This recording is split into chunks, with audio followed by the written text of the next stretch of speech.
It's the Ross Tucker Football Podcast. Oh, yeah, it is. But it's not just any Ross Tucker Football Podcast.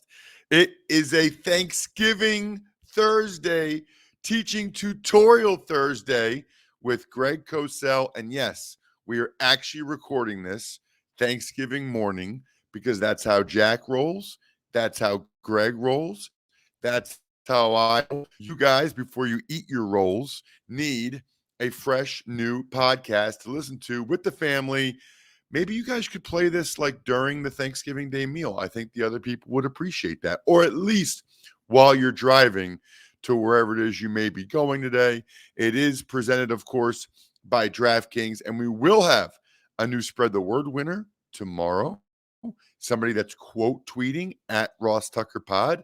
Very easy to do. We'll have a new sponsor confirmation email winner tomorrow. Take advantage of any of our awesome sponsors. Just go to the sponsor page at rosstucker.com. And I love the YouTube shout out because I like doing those videos for you. YouTube.com/Ross Tucker NFL. It's big show time. The Big Show.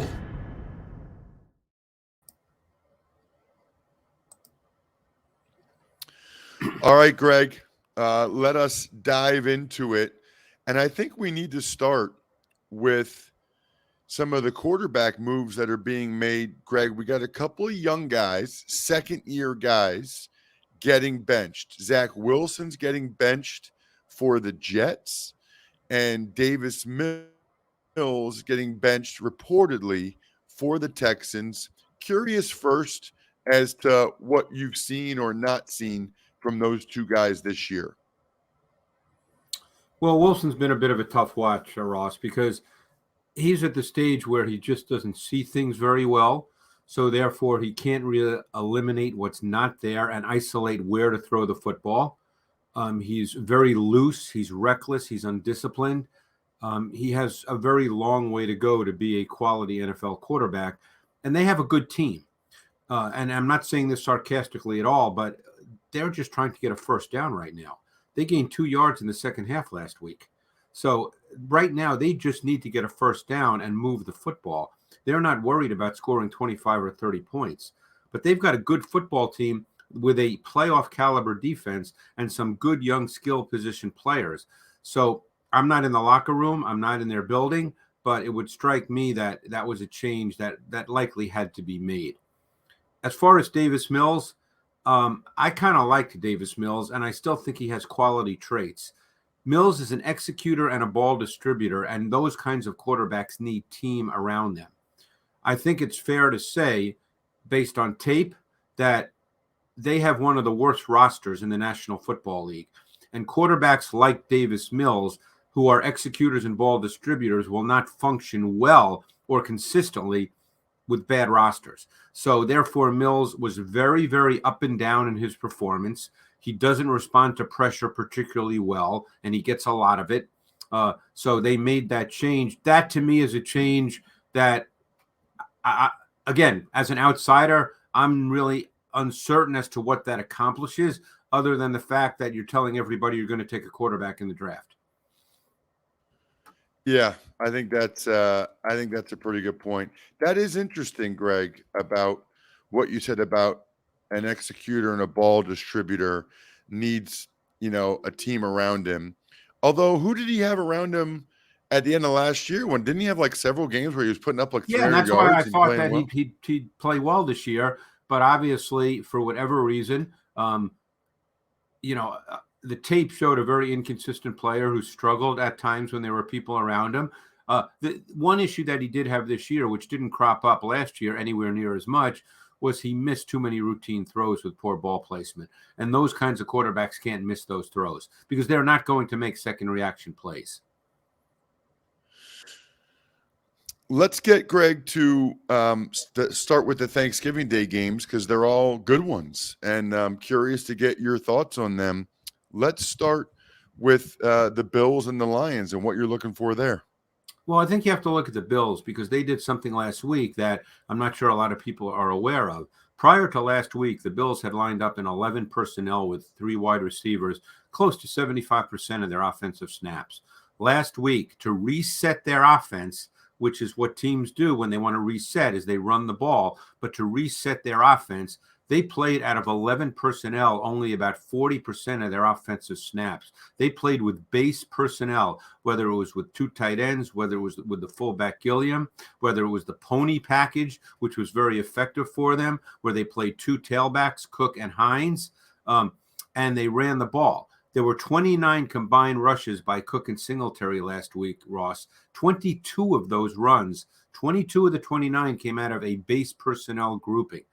And you could tell that they wanted to reset their offense. You could tell that Josh Allen still was a little tentative in the first half, didn't turn some throws loose that we know he normally would, probably a little conscious of the picks. And then as the game progressed and you got into the second half, you saw Josh Allen become a little more confident and comfortable. But they ran the ball well. Cook had some really good runs out of the pony package in which Hines was essentially used as a motion player. What does that mean in your mind, Greg, resetting the offense, and why do you do that? Well, when you're a passing team, there's a lot of things that go into throwing the football beyond just the quarterback. We always just look at the quarterback and assume if you're not throwing it well, that it's the quarterback's fault. Sometimes it is. But obviously there's pass protection. How do you choose to pass protect? Do you pass protect with 5? Do you pass protect with 6? Do you max pro? What are your route concepts? Are you looking to attack vertically? Are you looking to throw a more controlled passing game? Ross, these are all things. I don't know how many people think about these things, but the passing game is just not the quarterback dropping back and throwing the ball. So with all those variables, things can go wrong. So when you're looking to reset your offense and just develop some stability and continuity, normally what teams do is they run the ball. You know, you're an offensive lineman. What do offensive linemen like to do most? Fire off the ball and hit people. They don't want to be they don't want to be reactive and retreat. They don't want to have to deal with all the pressure concepts because some of them, they don't know where they're coming from with all the linebackers and secondary people that are coming. So they just want to line up, fire off the ball, and hit people. And that is the way you tend to reset your offense. It's easier to do it that way. What about the next game, Greg? We've got him. I'm calling. I'm actually in Dallas right now in a hotel room getting ready for the Giants and the Cowboys. Wow. 2 teams coming into this one off of very different games last week. Yeah, I think you have to look at the Cowboy defensive front. I mean, their defensive front is 9-10 deep with players who are multi-positional, can line up inside, outside, even line up as jokers off the ball. And the Giants O-line, as you well know, as you're preparing for this game, I'm surprised they didn't call you to recruit you to play this week, given all the injuries they have on their offensive line. So I think you have to start there. And again, I'm not one of those people that thinks, oh, this game's over before it starts. Anything can happen in an NFL game. But that looks like an extreme mismatch heading into this game, that Cowboy defensive front versus an injury-riddled, revolving door Giants offensive line. The last game is tonight, and it's the Patriots and the Vikings. Yeah. Curious what you're thinking and what you're seeing from these 2 teams. You know, let's talk Patriots here. I mean, obviously the Patriots are 6-4. You know, Belichick is a great coach. He finds ways with the talent he has to win. But their offense is a little bit of a struggle as well right now. You know, Mac Jones might have put up good numbers last week, just as pure numbers on a sheet of paper, but they didn't score a touchdown. They're a very condensed offense. There's not much in the way of an intermediate vertical passing game. I think Jones still is not a comfortable player right now. You know, he has to play the style of quarterback he is. You know, I used the term executor and ball distributor earlier. Mac Jones is that. And those kinds of quarterbacks have to be really precise and detailed and nuanced with everything they do snap after snap, because they're not going to beat you with just wow talent, whether it's arm strength, whether it's second reaction movement. They just have to execute the offense snap after snap after snap the right way. And right now, Mac Jones is still struggling with that a bit. I don't know if it's, you know, just a function of coming off the injury and not being comfortable yet. but he's moving a little too much when he shouldn't. He's leaving some throws on the field that are there within the structure because you can tell he's just not comfortable. So that may come. We saw him last year go through long stretches where he looked very comfortable and looked like he'd be a really solid NFL quarterback. I'm sure they're hoping he gets back to that. You're not there, so you don't know what he's being taught. I guess the question is, when you watch video, Yeah. can you what do you see from the Patriots schematically? Because obviously up there, that's a big part of the conversation is, it's Patricia, it's Joe Judge. They're Right. not putting Mac Jones in a good position. What do you see? Yeah, that's a hard question for me to answer, Ross, and I'm just being honest because you know me well enough to know I don't like to talk about things I don't know about because I don't know. People talk about the change in the offense and the design of the offense. That may well be true. Don't forget, Mac Jones came from college to the NFL, had to learn a brand new offense. Now in his second year, whether it's a brand new offense or whether it's just different in some respects, I can't speak to that. But obviously, there's more learning that goes on. So as smart as Mac Jones is, and I've heard he's very smart and a very savvy player, he's still learning 3 new offenses in 3 years. And that's hard to do. So you know as well as I do that if you have to start thinking through the game as the ball is snapped, it happens too fast for you to function effectively no matter what position you're playing. So my sense is just watching him, and I haven't done a full breakdown of their offensive scheme, so I can't address specifically what you asked, but just watching him, my sense is he's thinking through things as opposed to playing. I wanted to ask you about the Bears playing the Jets. We already kind of touched on Zach Wilson.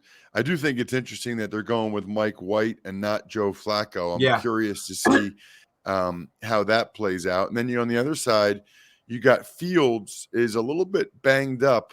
Greg, this is one of the concerns when you run a quarterback as much as they've been running Justin Fields is that he gets banged up, and maybe that prevents him from being able to play, or maybe it just affects his play because he's banged up.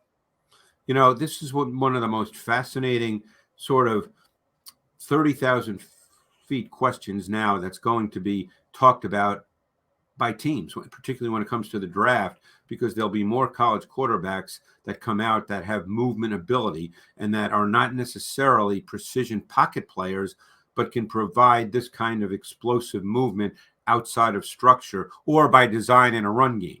So, I had this conversation actually with someone this week. What have we learned this year about Justin Fields?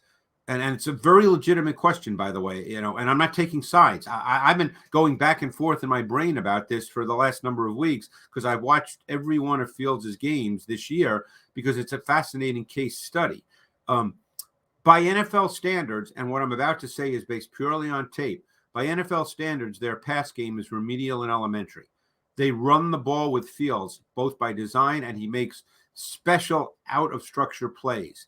So, can you play quarterback in the NFL like that? In other words, are we going to say that, hey, some quarterbacks are just different than what, the conventional, in other words, I'm just an old guy who's thinking about quarterback 20 years ago, and that, hey, running is just as important or more important than passing for an NFL quarterback if that's what your skill set is. So that comes back to my question. What have we learned about Justin Fields this year? They don't really run an NFL passing game in a strict sense, and we know he's a dynamic, explosive runner who's 230 pounds.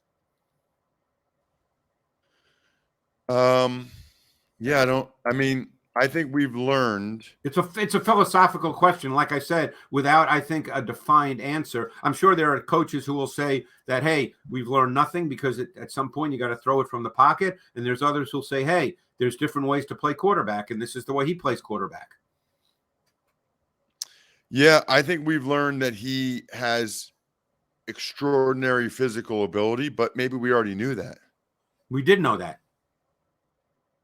Right. So maybe we didn't learn anything so far this year. Although, you know what?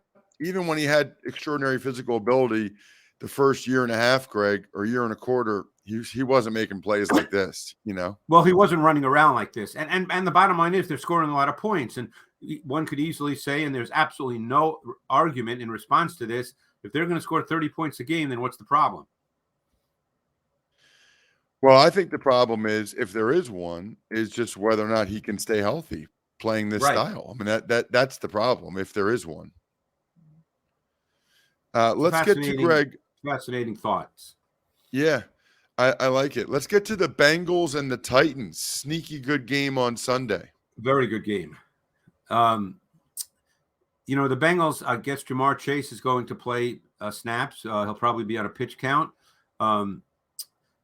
Their offense is really interesting because last week, Joe Burrow was in empty 20 snaps. Think about that, Ross. 20 snaps in a game. He was in empty sets.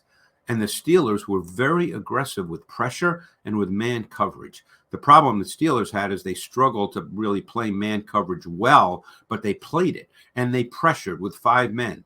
The Titans are not a pressure defense.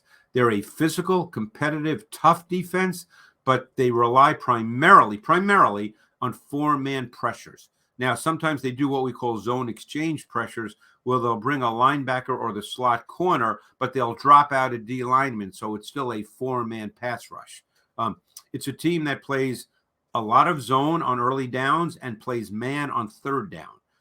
But they're physical. They can rush the quarterback, although they'll be missing Danico Autry, and that's a big, big loss because in their dime front, when they have Simmons and Autry inside, those are 2 tough guys to block.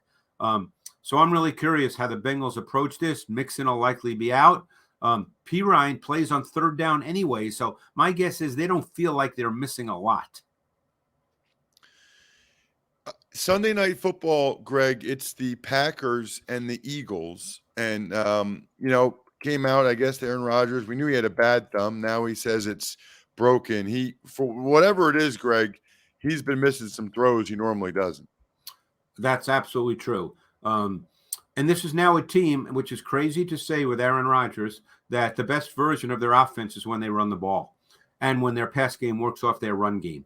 It's no longer Aaron Rodgers just dropping back, although you never know. It's Aaron Rodgers. He's arguably the best thrower the game has ever seen. So you just never know. But that's what they've kind of evolved into offensively. I think a very overlooked element about the Eagles, because there's been such a focus on their offense and Jalen Hurts, their defense, Ross, is really good.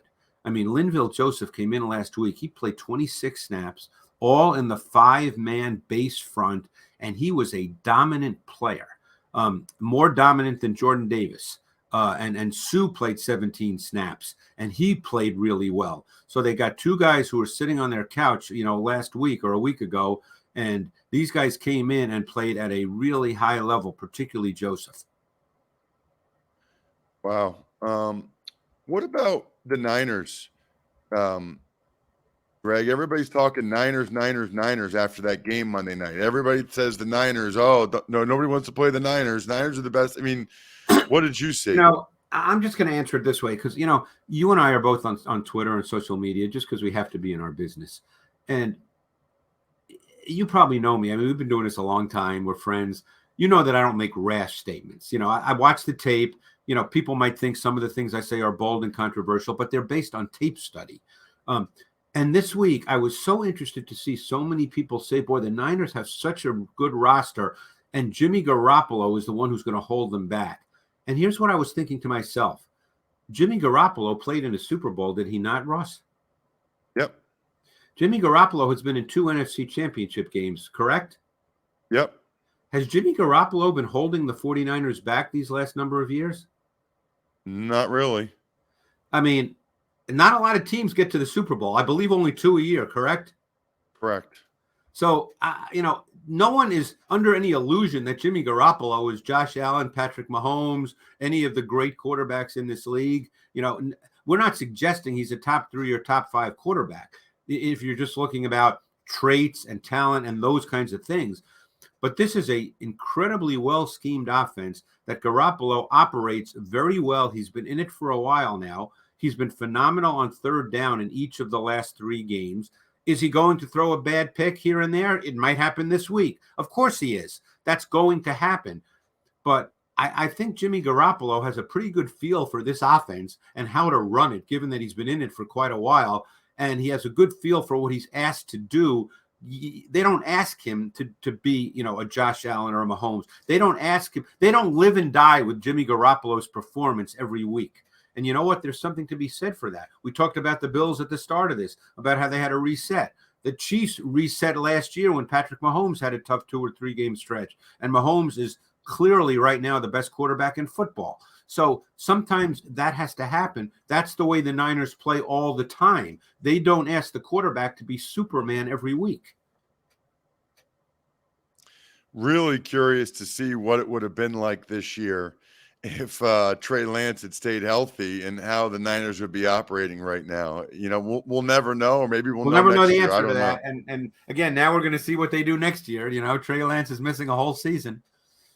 It's crazy. Check him out on social. He's there at Greg Cosell. Thank you, Greg. Thanks, Ross. All right. Happy Thanksgiving to Greg, and happy Thanksgiving to all of you. If you are like me and you invested in crypto, I know a lot of you are just leaving it on an exchange where you bought it. That's a mistake. If you've heard the news lately, exchanges are closing, accounts are being frozen. Over 2 million Bitcoins have already been lost forever. So Zengo realized this and said, there's got to be a better way. So Zengo created the crypto wallet we've all been waiting for. It's controlled by you. So unlike an exchange, no one can access your crypto but yourself. Keep your crypto and NFTs safe with next gen tech the big guys have been using for years, thanks to Zengo. Download the Zengo app from the App Store or Google Play. That's Zengo, and use code ROSS to get 0% fees on your first purchase of up to $1,000 when you select Banza as your purchasing option. That's code ROSS for 0% fees on your first purchase via BANXA. Terms and conditions apply. See site for details. Tuck's Takes. All right, Ross, let's start with the Jets benching quarterback Zach Wilson for Mike White. I thought this was the right decision to bench Zach Wilson because I think they could have gone one more week and said he's been warned. He could have come out and did a mea culpa on Wednesday like he did anyway and said, it's my fault. I handled that poorly, and given him one more game, especially against the Bears defense. In fact, I probably would have done that. I probably would have given Zach Wilson this start. And if he struggled, maybe benched him at halftime. But I understand the logic for not. It's just like really hard to know when to go back to him at this point. Tuck's Takes. The Texans are reportedly benching quarterback Davis Mills for Kyle Allen. So Greg and I kind of talked about this, and I think I might have talked about this Tuesday or Wednesday. What they're really doing here, I think Lovie Smith's desperate to try to get a couple more wins, although I don't really know how that helps the franchise long term. I think they'd rather have the number 1 overall pick. But I think that they want to change one of the variables and see how the offense, how the team operates with somebody else in at quarterback. Kyle Allen certainly is a little bit more mobile than Davis Mills. I don't know that he's a better player or that you're really learning much about Kyle Allen. You're probably learning more about the coordinator and the rest of the offense by putting a new quarterback in there, changing one variable out. Tuck's Takes. Commanders designate quarterback Carson Wentz to return from IR. He was back out there on the practice field, but he's not starting. It's going to be Heineke, so it'll be interesting to see what Wentz is like as a backup. I guess he was asked about it, and he said, I get it, meaning he understands why Heineke's staying in there, yeah, I mean, you better get it. I mean, of course they're going to keep Heineke in there. They're winning a lot. Tuck's takes. Ravens safety Marcus Williams is back practicing.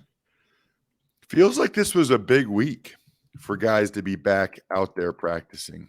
Really big week because so many guys, Jamison Williams and Chase Young, big week for guys that were injured earlier coming back and starting to practice. Tuck's takes. Bears quarterback Justin Fields tells reporters he's dealing with a separated shoulder and partially torn ligaments. It's kind of rare to actually announce that like that. I don't know what the benefit is of making sure everybody knows that. I don't know if it sounds like he's still going to play, but we talked about it a little bit earlier with Greg. You know, the more you run your quarterback, the more the possibility is that he gets banged up like this. Doesn't mean you shouldn't do it. Just means there's a risk, a very real risk with the number of designed quarterback runs the Bears were calling. Tuck's takes. Packers quarterback Aaron Rodgers confirms that his right thumb is broken. So this was from 7 weeks ago. So I guess my question is, well, how close is it to being healed now if he broke it 7 weeks ago? And also, why is this information coming out now? As a reminder, in the NFL, there's always a reason why information comes out. Somebody wanted this information out. Somebody wanted maybe the excuse for Aaron Rodgers. I saw where Pro Football Talks that maybe at some point they put him on IR and go with Jordan Love, and they can say, well, it's his thumb and they need to let it heal. Maybe they're getting that excuse ready. I don't know. Tuck's takes. Even more quarterback news. Matthew Stafford is out this week for the Rams with a neck injury, which means Bryce Perkins will make his first NFL start.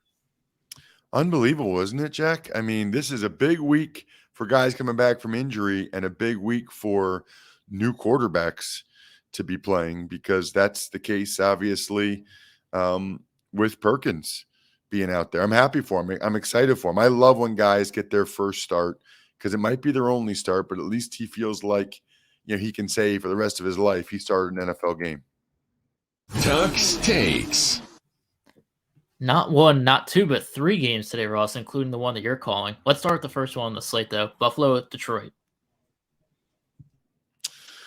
Well, it's a great game. Buffalo, Detroit, really close to Canada. Both those cities, when I think Canada, I think Labatt Blue Light. It's so good. I literally, last night, when I was having some daddy sodas with some folks, they were talking about how much they love Labatt Blue Light and how they can't really get it in Texas. I didn't really realize that. I don't know what they were referring to, but they love it. They want it. I don't blame them. So everybody should be drinking today during Thanksgiving. There's no better way to watch Thanksgiving football than with the pristine Canadian goodness of a cold Labatt Blue Light in your hand.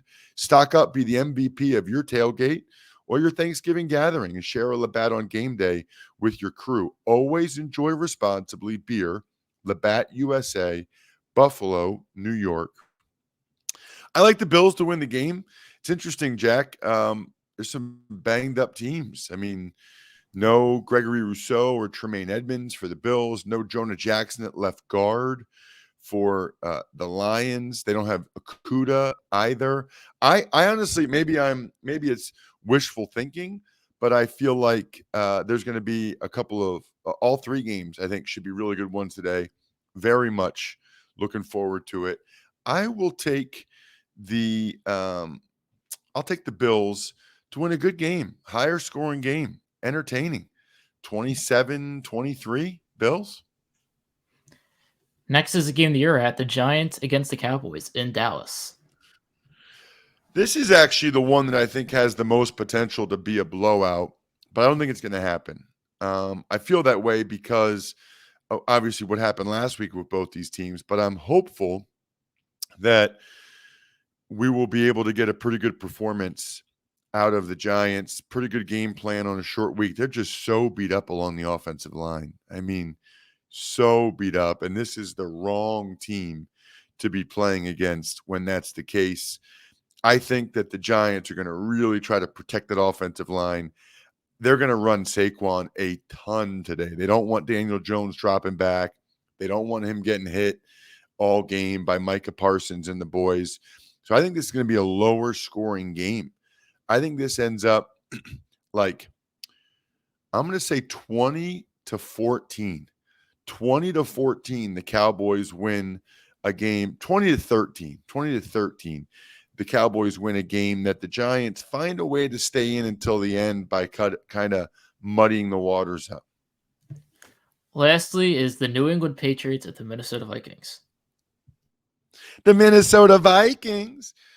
I like the Vikings to win. I think that obviously, I guess I'm picking a couple of the home teams. They didn't play great. I think they're going to bounce back from that Cowboys game. I really do. In a major way. I think this is another low-scoring game because the Patriots' defense is legit. Patriots are struggling on offense. I think this will be very similar to the last game I just talked about. I think this ends up being 17-13. The Vikings win another really low-scoring game, so maybe it's not as entertaining as people want, but at least it's a close game. 17-13 Vikings. Hope all of you guys have a terrific, terrific holiday. Remember, before you go out for Black Friday, go to myfrontpagestory.com. Get a loved one a story. You will not be disappointed. That is the best Christmas or Hanukkah gift you can get someone, any holiday for that matter. Shout outs, of course, Pizza Boy Brewing, Sporticulture, HumanHeadNYC.com, SteakhouseSports.com, Go-Bengals.com, Evergreen Economics, Vision Comics with an X, BackOfficeScheduler.com, and MyFrontPageStory.com, of course. I think we're done here. Thanks for listening to the Ross Tucker Football Podcast. Make sure to also subscribe to the Fantasy Feast, Even Money, Business of Sports, and College Draft. All available at Apple Podcasts, RossTucker.com, or wherever podcasts can be found.